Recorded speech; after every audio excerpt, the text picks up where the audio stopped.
I am a 63-year-old man, and my wife is cheating on me and spending all of her time with a homeless man. Wow. I've been with Susie for 19 years. The last 2 years have been very difficult. My wife encountered a hobo 2 years ago in July, while bargain shopping at the Salvation Army. She offered to let him do tasks for food and a small sum of money. He soon fell asleep on our couch. We offered to turn the garage into a modest apartment or let him reside in our RV, but he declined. He seemed to always be around and typically slept on the couch. Last summer, my wife and I appeared to be quite happy, and everyone complimented how we interacted with each other. Then my wife proposed that I go to the Eagles performance by myself. That was odd because she kept messaging me and asking if I had planned a secret date. When I got home, it appeared that she was on a date with the hobo. She told me in late October that I needed to move out because we were done. I moved into the garage since we had several fall breakups over the last 19 years. My wife then asked me out to a Halloween party, but first we had to jump the hobo's 30-year-old junker car. My wife was panicked because his battery was dead. A few days later, my wife advised me to give her some space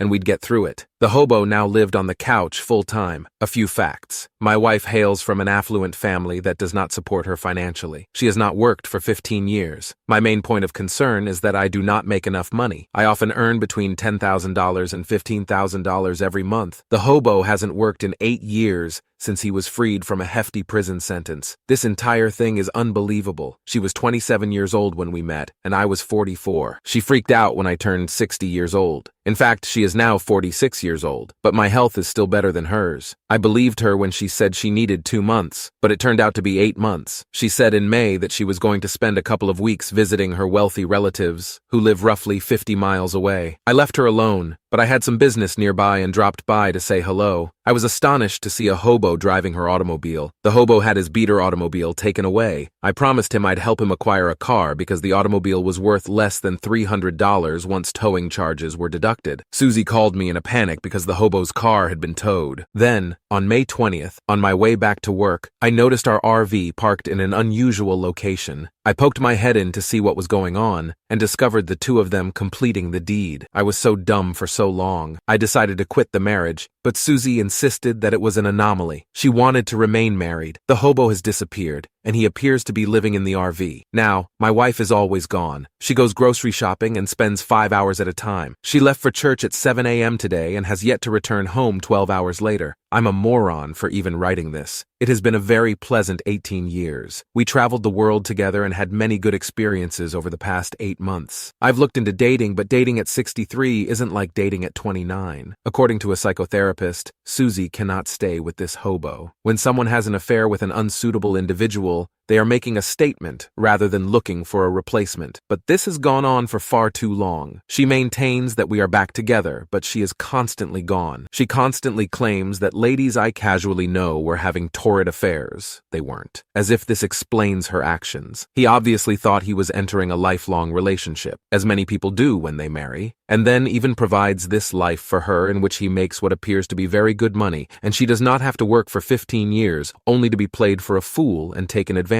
of. She wants her cake and to eat it too. She's definitely attracted to this homeless man, but she prefers the stability of not having to work. I mean, she went from her late 20s to her mid-40s without working, which is really incredible. I can't believe this guy is still around, but it sounds like his biggest concern is having to start dating again as a 63-year-old. Regardless of the circumstances, the obvious solution is to simply leave. This is one of those circumstances in which I don't see a way to save it, especially given her behavior. As one commenter pointed out, if someone asks you for space or a break, consider it the end of your relationship. This was the advice given by someone his age in response to this. At this point, the OP is simply an ATM. But do you think it's just as easy to quit, or do you agree with the OP that leaving will be more difficult because you'll start dating at the age of 63? Please let me know what you think below. If you didn't know, there's a playlist in the YouTube description that contains all of the stories, so you can listen to them in the background while commuting, gaming, or scheming to build a real estate empire, whatever it is you do, or simply listen on the podcast. My wife cheated on me with a homeless guy in Las Vegas, and I'm in love with my ex-sister-in-law. I've now reached the point where I can't take it anymore. I've been in love with this woman for a long time, maybe a few years, and I'm not sure if I should simply call it quits or try to make it work. I met my ex-wife, her sister, when I was 23 years old, and our connection grew swiftly. By the time I was 26, I had a son and a daughter and had married. However, within months of our marriage,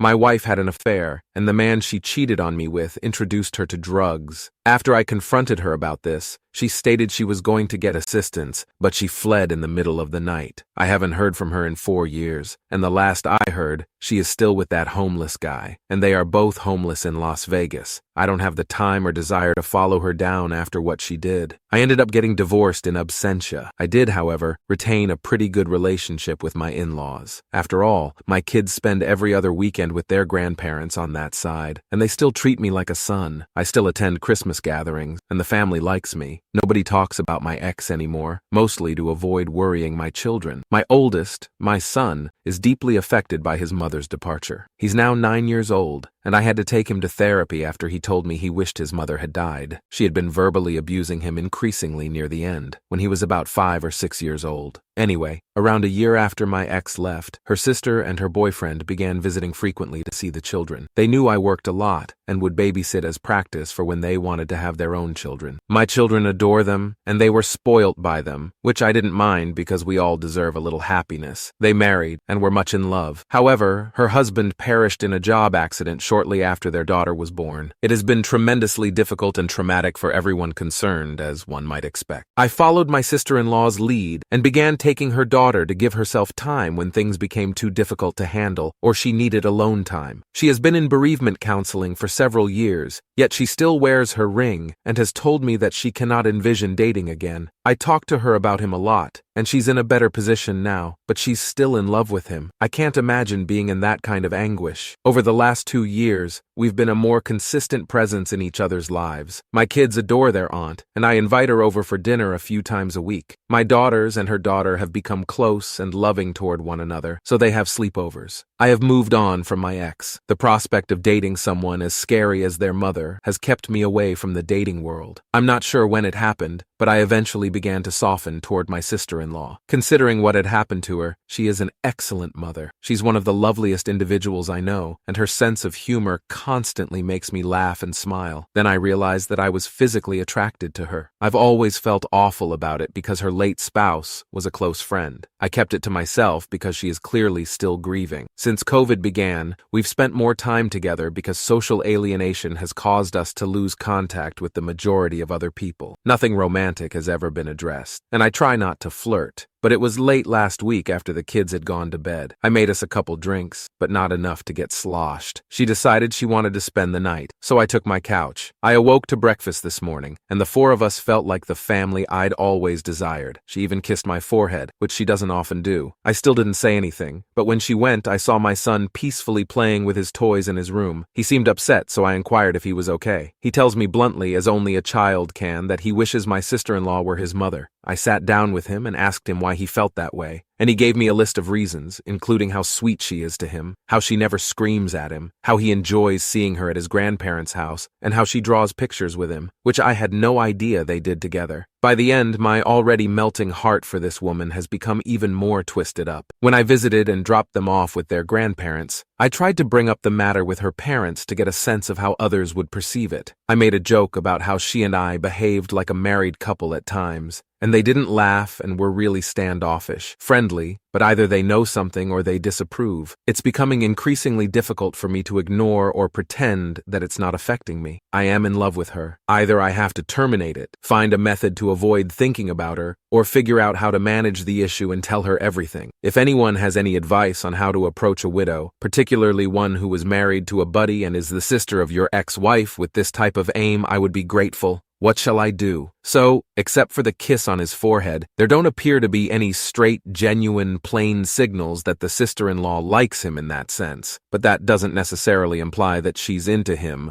romantically. There was a remark that raised a lot of interesting points, including the fact that putting this joke on her is probably a bad idea. The joke that he tried to tell in front of his in-laws to see how it would go over, and they weren't into it. The idea is that she is weak enough that it will be both scary and puzzling to her, which I can't imagine being anything other than confusing. Because in all scenarios, beginning with the one in which she actually likes him like that, she will assume that he thinks it's a joke. And if she doesn't like him in that sense, she'll assume he's attempting to hit on her or something. One other question was, are you certain you're in love with her as a woman? Forget the convenience and comfort of it all. Only her as an individual. Would you have picked her if all this hadn't happened? It's worth noting that if the kids didn't love the sister-in-law as much as they appear to do here, would it have influenced his feelings about her? It will definitely play a role anyway, but would he feel the same way without it? Perhaps he truly loves her, but another possibility is that he is looking for some type of stability or comfort in a world that has been flipped upside down by his wife cheating on him with that homeless guy in Las Vegas. Finally, her ex-husband's death complicates everything even further. He's frozen in time precisely as she recalls him, and even the OP admits she appears to be still in love with him. A love that was cut short and shrouded in grief can become a safe haven for someone because she can always say, "I was married once. I did have that once." And depending on where she is in her grief, she may choose to stay there for a very, very long time. So, if this were your close friend in the position, what would you advise him to do? Please let me know down here. I am leaving my husband at the clinic and driving away. I am a 26-year-old woman who has been with my 35-year-old husband, Austin, for 3 years. He was married before me, but he divorced his ex-wife because she was unable to have children. Since I became pregnant, he has been obsessed with my every action, breathing down my neck. He even hung images from the ultrasound.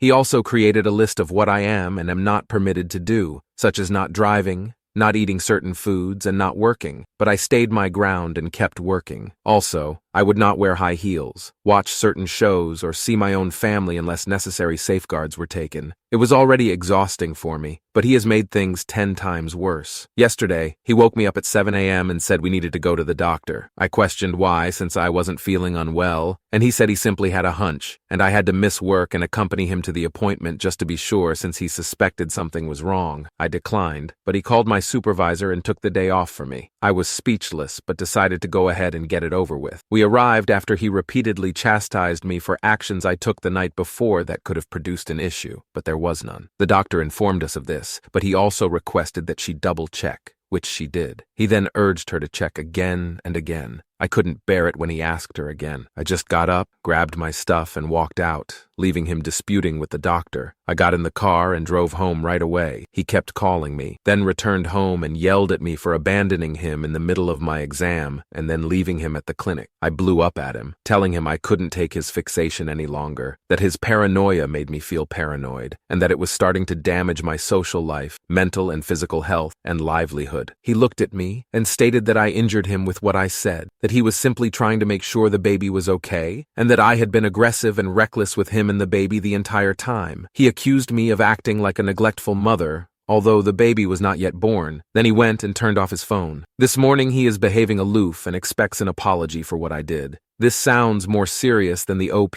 probably realizes. He seems to be dealing with some significant issues. I mean, he simply left his ex-wife because she couldn't have children, which was a deal breaker. Okay, but when his current wife becomes pregnant, he turns into a lunatic, micromanaging every aspect of her life. Maybe he's just paranoid about losing the baby because he's wanted to have one for so long. That's likely how he'd explain it. But how can the OP live like that when the baby is born? It appears that he will either push her to have another baby and repeat the entire process, or he will simply discard her in order to micromanage the infant. This sounds like a forerunner to someone about to go completely insane and do something outrageous. What happens if she defies him without realizing it, and he interprets it as a slight? What are the consequences? I mean, if he's ready to go through all of this, how is he going to punish her if he believes something has happened that puts the kid in danger? You probably don't want to stay in this environment for long, but tell me what you would do in this case. Whether I am telling my mother that she may pay for my daughter's funeral because she is so concerned. My kid died 8 weeks ago of SIDS. She was only 6 days old and the family was distraught. I've been preparing for her funeral, but even for a newborn, the cost is high. My mother has been hounding me to get it over with because funerals in her culture take place a few days after death. I've been saving for a few weeks to give my kid the burial she deserves, especially for the urn I want. I eventually yelled at her yesterday, telling her that if she's so concerned about speeding up the process,